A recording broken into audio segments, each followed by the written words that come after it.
हैं, चाहे वो कृष्ण हो, शिव हो, कोई भी हो, हम भगवान जो शब्द है, ये भगवान शब्द कहाँ से आया और हम भगवान क्यों बोलते हैं? एक बहुत अच्छा आपका प्रश्न है। आज भगवान को लेके बहुत बड़े कंफ्यूजन है। 3 चीजें, एक ईश्वर, एक भगवान और एक देवता। तीनों अलग अलग हैं।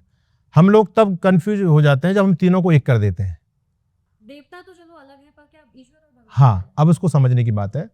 जैसे देखो, एक शब्द आपने बलवान सुना है। बलवान का मतलब क्या होता है? जिसके पास बल है वो बलवान। धनवान, जिसके पास धन है वो धनवान। विद्वान, जिसके पास विद्या है वो विद्वान।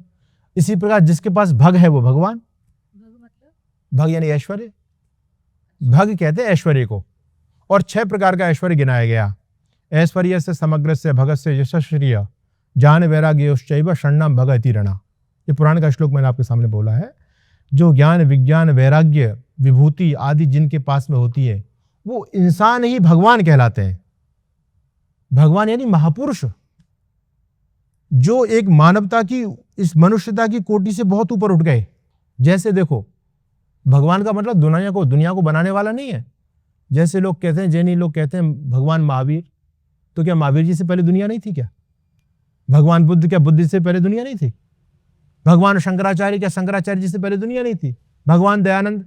हम सम्मान की दृष्टि से, और देखो, कोई गरीब व्यक्ति है और गरीब व्यक्ति परेशान है, एक अमीर व्यक्ति उसकी मदद कर देता है, तो गरीब कहता है साहब आप तो मेरे भगवान हो। तो क्या वो भगवान हो गया?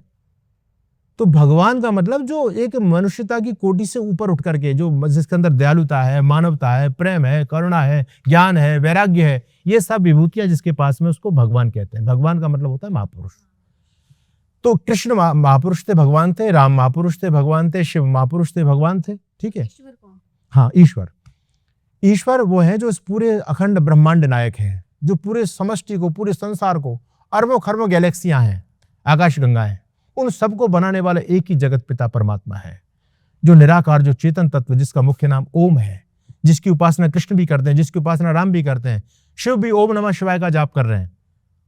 आज भी हम जब कोई मंत्र पाठ करते हैं तो सबसे पहले उसी ईश्वर का नाम लिया जाता है। भगवान के अनंत नाम है, लेकिन ओमकार का नाम लेकर के मंत्र शुरू होता है वेद का, है ना। तो ओम जो है यूनिवर्सल ट्रुथ, ओम है। आज हर संस्कृति के मूल में ओम है ना। और जो ना यूनिवर्सल साउंड भी वैज्ञानिक जिसको बोलते हैं, वो भी ओंकार के रूप में है। तो ये जो ओंकार तत्व है, ये ईश्वर है, जो निराकार है ना, जिसकी कोई आकृति नहीं है, जो पूरे ब्रह्मांड के अंदर समाया हुआ है, वो ईश्वर है। उसी के अंतर्गत पूरी सृष्टि चलती है। वही हमको धरती पर भेजने वाले हैं, वही हमारे कर्म का फल देने वाले हैं। राम को भी उन्होंने भेजा, कृष्ण को भी उन्होंने भेजा, हम और आप सबको उन्होंने भेजा है अपने कर्म के अनुसार। उन्हीं की न्याय व्यवस्था उनके हाथ में, पूरे संसार का नियंत्रण संचालन पूरे उनके हाथ में है। वो ईश्वर तत्व है, जो ना कभी मरता है, ना कभी जन्म लेता है, ना कभी नसनाड़ी के बंधन में आता है, ठीक है, ना उसका कभी अवतार होता है। लोगों ने अवतारवाद की बात चलाई है, ये बिल्कुल गलत बातें हैं सारी। ईश्वर ना कभी मरता है, ना जन्म लेता है, वो अजन्मा तत्व है।